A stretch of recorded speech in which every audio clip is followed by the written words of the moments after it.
I am going to tell you about two sets of rules for running a brothel. The first was approved by a Russian minister in 1844. The second was written by hand in a notebook by a woman arrested in Moscow in 1990 on currency charges, 146 years between them. They said almost exactly the same things. I want to start with the older one. The document is one page, typed on a machine where the ribbon was running thin. The letters come out faint at the edges, fat in the middle, the way typewritten text looks when someone is pressing too hard, because what they are writing matters. The heading, Rules for the Keepers of Brothels. Below that, smaller, approved by His Excellency, the Minister of Internal Affairs, 29 May 1844. 32 clauses.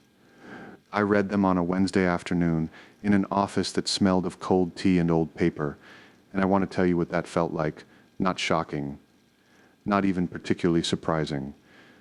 Just that low, specific nausea you get when you recognize something you have seen before and understand, in the same moment, that you were never supposed to see the connection. In my other hand, 2 weeks earlier, passed to me across a desk by a police major who had the look of a man who has witnessed too much paperwork, was a different document. No official heading, no stamp. A woman's handwriting, slightly slanted to the right, the pen occasionally running dry and then coming back darker. A diary. Evidence in a currency investigation. The woman's name was Nina, and she had been a barmaid, and then something more organized than a barmaid, and she had been arrested 6 weeks before I read what she had written. Her partner, a man called Oleg, had been arrested with her. The investigation was about foreign currency. The diary was about something else. I put the two documents side by side, the minister's clauses and Nina's entries, and I'm going to tell you what I found. Not because it is surprising, because it is the opposite of surprising, because it is so thoroughly unsurprising that it becomes its own kind of horror. I had been a journalist for 11 years at that point. I had written about medicine, about housing, about the quiet disasters that accumulate in a country that has decided certain problems do not exist. I had learned to read official documents the way you learn to read a patient's face, looking for what is held back as much as what is offered. The major who gave me Nina's diary was not a friend exactly, but a man who occasionally passed things to me when he was tired of watching them disappear into filing cabinets. He had a daughter in university. He didn't explain why that mattered. He didn't need to. Something is happening, he said, and pushed the diary across the desk. It has been happening for a long time, but now it is out in the open. I took it home that night. My apartment was quiet. The neighbor's television murmured through the wall, some late program, Voices Without Faces. I made tea, sat at my desk under the lamp, and opened the diary. The first entry I read was about a restaurant called The National. Nina wrote, Oleg studied the menu while I scanned the room, catching familiar faces here and there, nodding my head. Then Oleg asked, Come on, physiognomist, count how many girls are working the room tonight for clients. I had already learned to tell them apart. She described what she had learned. Real, expensive prostitutes behave modestly, she wrote. They sit quietly, cultivated. They don't respond to empty noise. They can wait an entire evening for the right client. Early on, she confused them with wealthy women from the trade world because of the expensive clothes and jewelry and the habit of arriving in groups of 2 or 3 without men. But she caught her mistake quickly. The more boldly a woman works to attract attention, the more Nina was certain she was small-time. Small-time women. She used a contemptuous phrase for them, slipped out for one night a year, then spent months crying repentant tears to their husbands or telling their friends stories with a swagger they didn't feel. She wrote all of this without drama, without apology. The tone was managerial, precise, the way a department head writes in a summary report. This is what I found. This is what I observed. This is what works. I read it twice. Then I put it down and opened the 1844 regulations. The first 3 clauses set the frame. Clause 1, brothels may not be opened without police permission. Clause 2, the right to open a brothel belongs only to a woman of middle years, between 30 and 60. Clause 3, the keeper, if she has children, must not keep them in the establishment. I stopped there. The ministry had not started with morality. It had started with who was permitted to manage the business and who was not permitted to live in it. The first 3 sentences of the document were an administrative philosophy. I kept reading. Women under 16 were not to be admitted.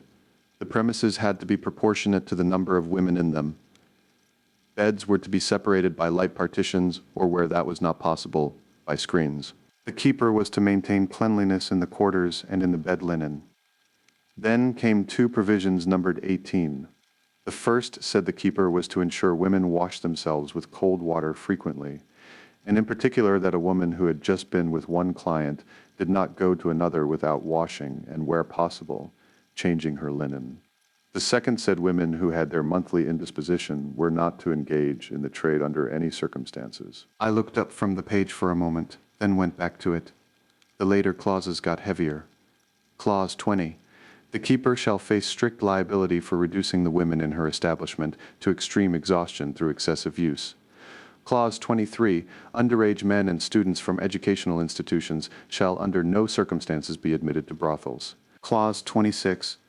Women infected with venereal disease who present themselves voluntarily to the Special Women's Hospital shall be treated free of charge. Those who arrive as a result of medical examination shall be paid for by the keeper at a fixed rate. Clause 32. It is strictly forbidden to use any means to destroy the beginning of pregnancy in women of the establishment. Likewise, to treat sick women by means of folk healers or persons without the right to practice medicine. I set the document down and looked at it for a while without picking it up again. The ministry of Nicholas I in the year 1844 took a piece of the world that had existed forever and decided to regulate it. Not eliminate it that had been tried. Catherine II had ordered prostitutes exiled to Nerchinsk. Her son Paul had ordered them sent to Irkutsk. The exiles walked, came back, went back to work. The regulations of 1844 were a different philosophy. If you cannot make it stop, write down what it must look like. Give it shape. Make it legible to the state. Before I picked up the diary again, I made a detour. A colleague who covered court news had arranged for me to spend an afternoon in a district archive, going through a set of personal files produced by the very rules I had just finished reading, files from the last third of the previous century. The instrument was called a yellow ticket, a small card, a photograph in one corner, a physical description, a number, a column for the police surgeon's entries. It replaced a woman's passport. She was required to present it at the precinct on a fixed day each week, and at the women's hospital on a separate day. A yellow ticket could not buy a long-distance train ticket without the station master making a note. It could not take a hotel room. It made a woman legible to the state in the specific way the state required, and illegible in every other way a person might want to be seen. I read several files that afternoon. The one I read most carefully belonged to a woman registered at 19. Her profession before registration was given as seamstress. The reason for registration was given as found without the means to support herself, admitted to the trade by declaration. The medical column recorded 6 examinations in the first year, 4 in the second. At the end of the third year, there was a line in a different hand, heavier pen, removed from the list by reason of decease. No further detail. The card was stamped closed and filed. She had been 22. I sat with the envelope on my lap for a while before I tied it up again. The string had been tied and untied many times over the years, somewhere above me, in the same building or one very much like it. A different envelope held a different woman's handwriting, waiting to be used in a case about foreign currency. I picked up Nina's diary again. She wrote about Oleg's instructions when she was still a barmaid at the beginning. He told her, "Don't learn to steal. That comes on its own. For now, don't be greedy, hand everything over to management. Your real job is to study people. Learn to tell weakness from caprice, small-timers from the real thing, directness from impudence, shine from tinsel. Don't fawn on the rich, they'll stop respecting you. Don't look down on the small time, they bite, not hard, but unexpectedly. Learn to be one of them and still out of reach. Familiar but not quite known. He was instructing her in the management of human perception. In a different world, in a different life, this would have been a lecture on salesmanship or diplomacy. Here in a Moscow restaurant in the late 1980s, it was a course in a different kind of trade. Nina listened. She was a good student, A few months later, she was no longer a barmaid. The cheerful woman behind the bar was replaced by a quiet, unremarkable elevator operator, which was what her official record said. What she actually was by that point was what the 19th century had called a keeper, and what the 1844 regulations had governed, and what a Moscow police major in 1990 had handed me a diary to document. She wrote about the women she managed with the same flat precision she applied to everything. Lena, she devoted an entry to Lena. She had worked hard, started on the train stations, built herself up carefully. Then she found her Italian. Nina's diary entry. Escorted Lena to Italy. She finally landed her Marcello. At the station she couldn't hold it together, threw herself on my neck crying. Thank you, Ninoshka. I'll never forget you. I'll invite you to visit. I never doubted her. She was a worker, fought for every piece of bread, for her own corner. That kind bites happiness out by the teeth. The tenderness surprised me. I read that passage 3 times. Then I read Clause 3 of the 1844 regulations again. The keeper must not keep her children in the establishment. A different kind of tenderness. The same world. She wrote about Vera, a client who used something more than his fists. She doesn't specify. The euphemism is clear enough. Vera arrived in hysterics. I can't anymore. Let me go. I'm sick of men. I hate all of them. Nina wrote that she had to bring her back around. That she was exhausted herself. That she needed a week in Crimea. She wrote about Urka, close to 40, but she looked like a pioneer girl, eyes down, quiet, as though she'd never been in a bar before. Nina was considering moving her to in-home work with regular clients. A reliable girl, she wrote, a treasure. And then Valka. Valka had painted herself up like an African parrot, too loud, too obvious. Had her own side arrangements dealing with speculators. Nina planned to hand her to the police. After that, with a damaged reputation, she could pick up second-rate clients. That was where she belonged. And then there was Tamara. I read the Tamara entries last because they were the longest. The others had got 1 entry, maybe 2. Tamara had 5, spread across several weeks. The first was practical, where she had come from, how she was presenting herself, a Novosibirsk accent Nina thought might need softening for certain clients. The second was about a client who had asked for her specifically and paid well. The third entry had no subject line, just 2 sentences. Tamara came back at 4 in the morning, said nothing. Went to her room and closed the door. The fourth said Tamara had not been sleeping. That she was keeping the money she earned and not handing over the full share. That she had stopped laughing, which she used to do. Nina wrote, in a small, quick way, like someone clearing a throat. The fifth entry was 3 words on a line by themselves. Tamara left today. Nothing after it, no speculation about where. No plan for a replacement. No complaint about the lost income. Just 3 words, and then 2 blank pages until the next woman's name appeared. I thought about those 3 words for a long time. A keeper in the 19th century sense would have had recourse. The regulations had a clause for women who absconded, somewhere in the 30s. I can't recall the number now without looking. The 1990 system had no such provision, because the 1990 system did not acknowledge the arrangement that needed regulating. Tamara had left, and Nina could not report the departure, or prevent it, or pursue it. The 3 words were the whole response the system would let her make. Clause 20. The keeper shall face strict liability for reducing the women in her establishment to extreme exhaustion through excessive use. The minister in 1844 had written that to protect women from keepers who worked them past endurance. The protection was administrative, which is to say it was theoretical, which is to say it existed as language rather than fact.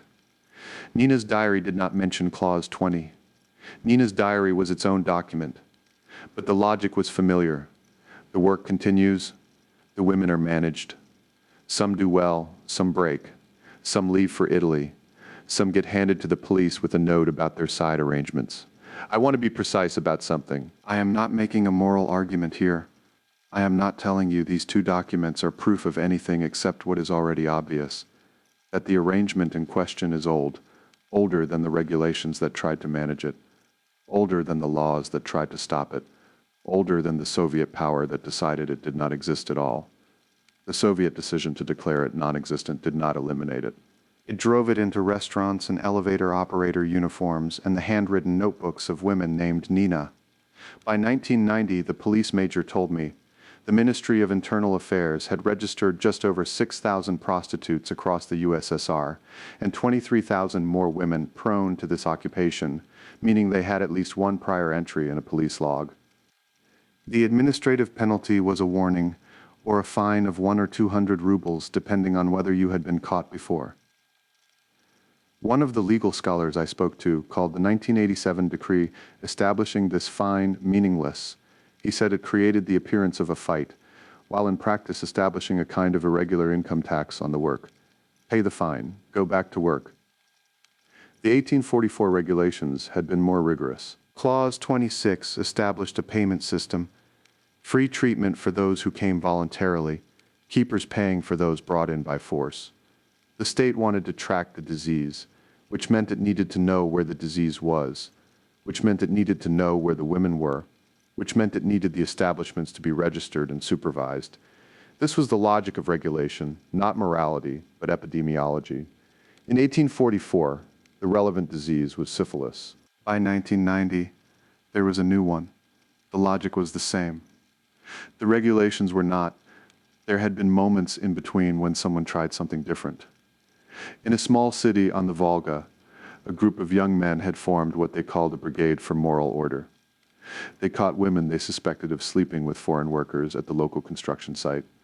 The foreigners were building a factory and shaved their heads with scissors. The newspaper reported this with restrained horror. The young men were patriots. The foreign workers had dollars. The women had made their own calculations. The men with scissors were enforcing a moral order that the women had found less useful than the one they were operating under.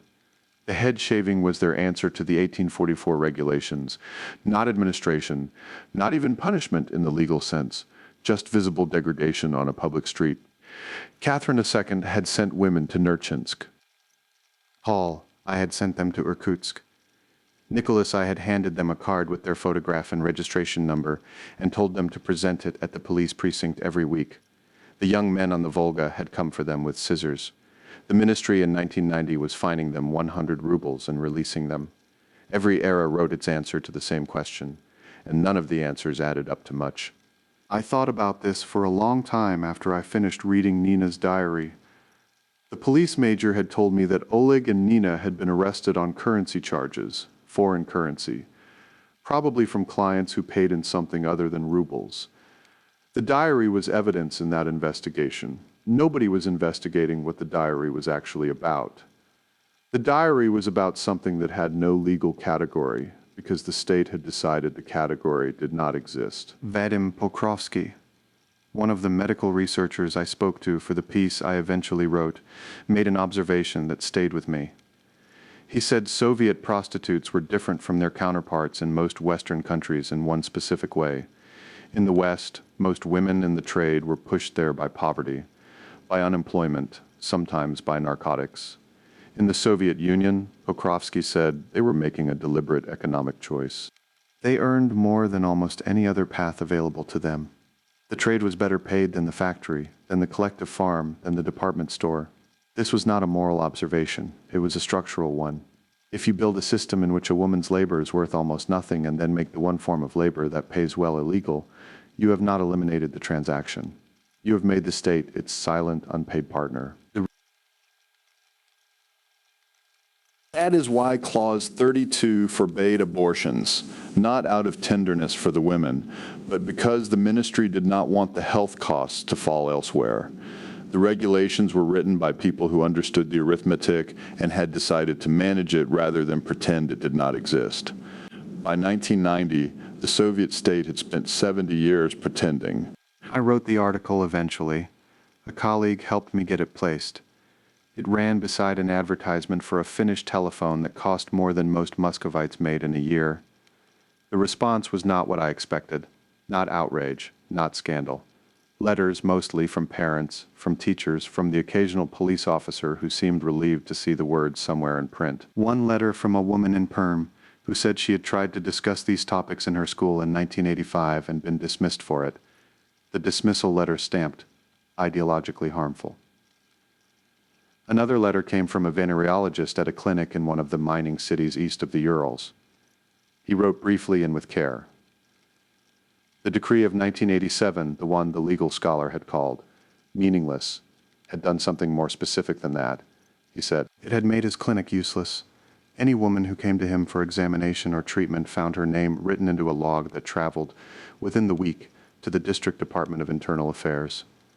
A woman who wanted treatment and a woman who wanted to avoid a police file had become the same woman, and she did not come.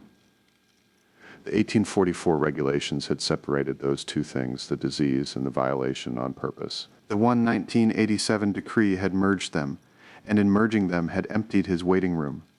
His letter closed with one sentence: I watch women walk past my door and keep walking, and we have become a fiction together.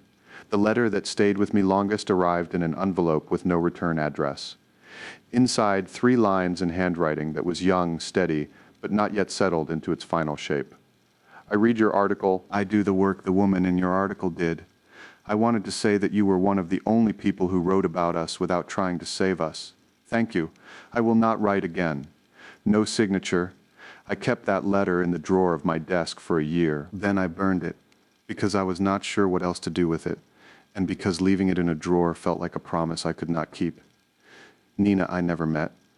By the time I had read her diary, she was already in an investigative facility on the currency charges. I do not know what happened to her after that. I do not know what happened to Urka, the pioneer girl with the eyes cast down. I do not know if Lena's Italian held up, if she got her visit to Italy, if the gratitude lasted. I do not know what happened to Vera after the hysteria passed, whether she stayed or left, whether the thing she couldn't anymore became something she could. What I know is that the 32 clauses are still in a ministry archive somewhere, in a file that somebody stamped and stored in 1844, and that they read like a document written for a world that never stopped existing, because it never could. The world in the document is older than the ministry, older than the czar who signed it, older than whatever arrangement we are currently calling civilization. I went home that evening, the evening I put the 2 documents side by side, and I sat at my desk for a long time without writing anything. The tape recorder was running, as it usually is when I'm thinking. I listened to the blank portion of the tape for a while. Then I said to the room, to myself, to the machine, the minister approved the rules in 1844. A woman in Moscow wrote them down again in 1990. 146 years. The same rules. The same business. The same logic. What is the name for a problem that old? I don't have an answer. I have the question, and the 2 documents and the sound of a tape running in a quiet room.